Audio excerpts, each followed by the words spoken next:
Single minute can change your mindset. A single book can spark a lifetime of change. 1 นาทีอาจเปลี่ยนความคิดและ1 เล่มอาจเปลี่ยนทั้งชีวิตของคุณนี่คือในนาที Podcast แนะนำหนังสือดีๆเพื่อให้คุณเก่งขึ้นวันละนิดมาเปิดโลกความคิดเปิดรับความรู้ใหม่ไปด้วยกัน เคยรู้สึกไหมคะว่าเด็กรุ่นใหม่สมัยนี้แบบ Gen Z เนี่ยบางทีก็เหมือนเขาไม่ได้โตมาบนโลกใบเดียวกับเราเหมือนไปโตที่ดาวอังคารอะไรแบบนั้นเลยฮะ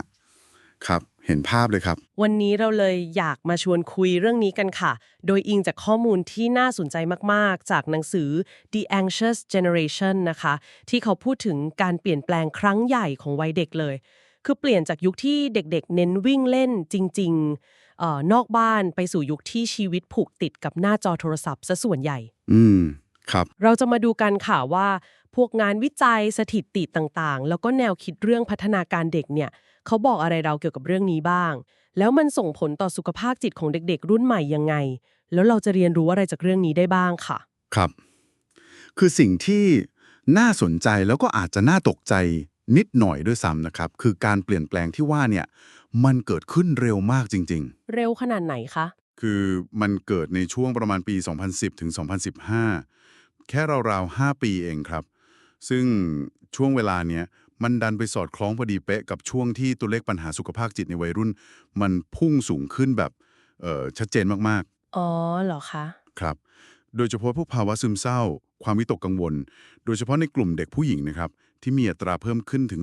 150% โห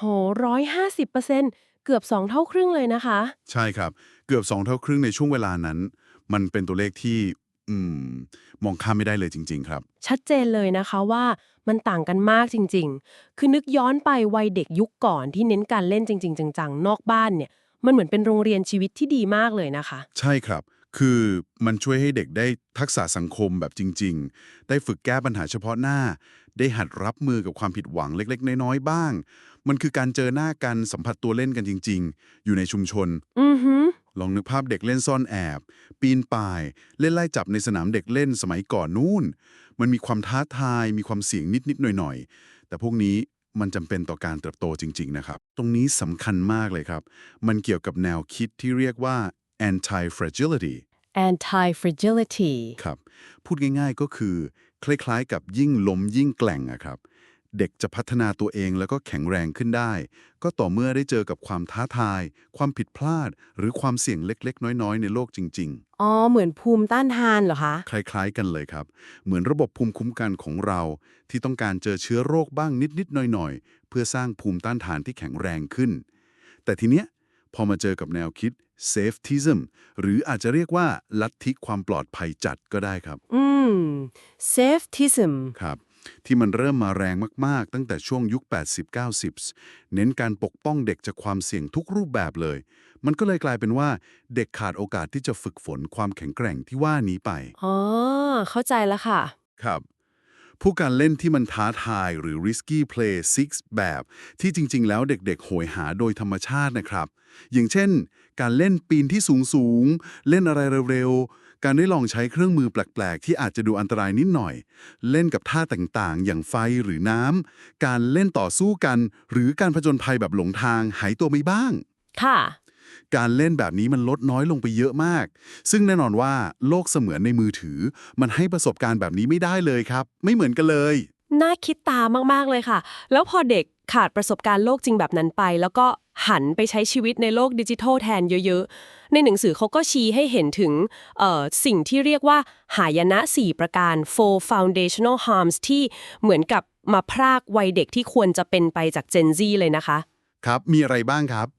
คือ1เลยการขาดปฏิสัมพันธ์ทางสังคมค่ะเวลาที่เด็กๆใช้กับเพื่อนจริงๆในโลกจริงๆเนี่ยมันลดลงควบเลยในหนังสือมีกราฟให้ดูชัดเจนมากครับ2คือการอดนอนค่ะ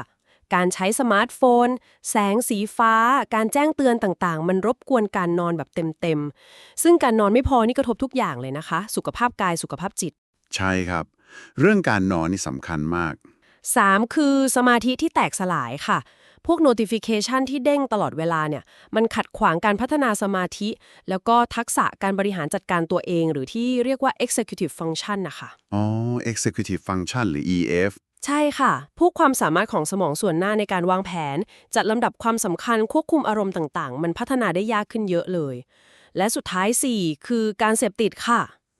การเสพติด ค่ะ พวกแอปพลิเคชันต่างๆ เนี่ยเขาออกแบบมาโดยจงใจเลยนะคะ ใช้หลักจิตวิทยาที่เรียกว่าการให้รางวัลแบบสุ่ม variable ratio reinforcement เหมือนตู้ slot machine เลยค่ะ ทำให้คนติดง่ายมากๆ เป็นการเสพติดเชิงพฤติกรรมไปเลย โห ชัดเจนเลยครับ หายนะทั้ง 4 อย่างเนี้ย มันส่งผลรุนแรงกับ Gen Z เป็นพิเศษเลยนะครับ เพราะอย่างที่บอกคือพวกเขาเป็นรุ่นแรกที่ก้าวเข้าสู่วัยรุ่น ซึ่งเป็นช่วงที่สมองกำลังเปราะบางกำลังเปลี่ยนแปลงเยอะมากที่สุด ค่ะ แล้วก็ดันมาพร้อมๆกับยุคที่สมาร์ทโฟนและโซเชียลมีเดียกลายเป็นเรื่องธรรมดาในชีวิตประจำวัน พอดีเป๊ะเลย จริงค่ะ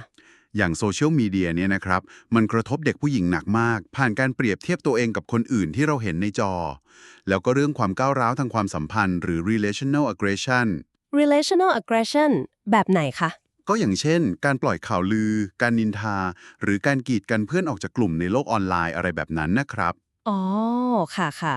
ส่วนเด็กผู้ชายก็อาจจะมีแนวโน้มที่จะหนีเข้าสู่โลกของเกม หรืออาจจะหนักกว่านั้นคือสื่อลามกมากขึ้น ซึ่งมันก็ส่งผลเสียต่อการสร้างความสัมพันธ์ในโลกจริงไปอีก ในหนังสือมีกรณีศึกษาของเด็กชายชื่อเจมส์ด้วยนะครับ ที่ติดเกม Fortnite หนักมาก อ๋อ มีเคสตัวอย่างด้วย กระทบมันไม่ได้หยุดแค่นั้นนะครับ คือหนังสือยังชี้ไปอีกว่า ชีวิตที่ผูกติดกับหน้าจอมากๆเนี่ย มันยังไปกัดเซาะการพัฒนาด้านจิตวิญญาณที่สำคัญ 6 อย่างด้วย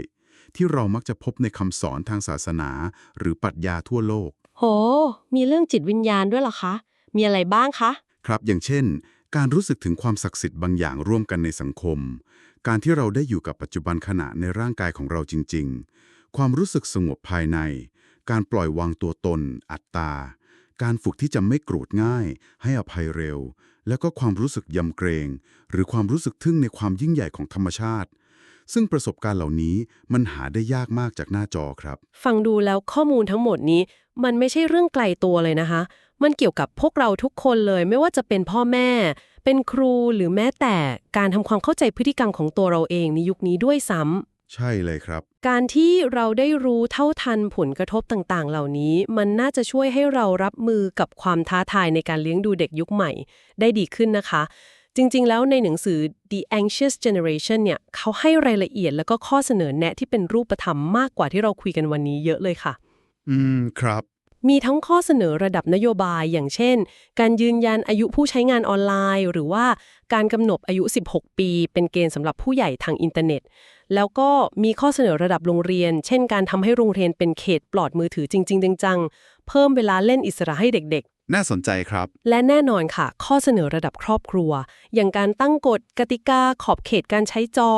การส่งเสริมให้ลูกๆทำกิจกรรมในโลกจริงๆมากขึ้น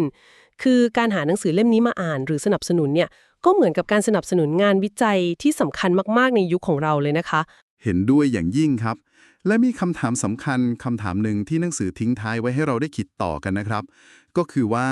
ในโลกยุคดิจิทัลที่เราคงหลีกเลี่ยงเทคโนโลยีไปไม่ได้แล้วเนี่ยเราจะสร้างสมดุลยังไง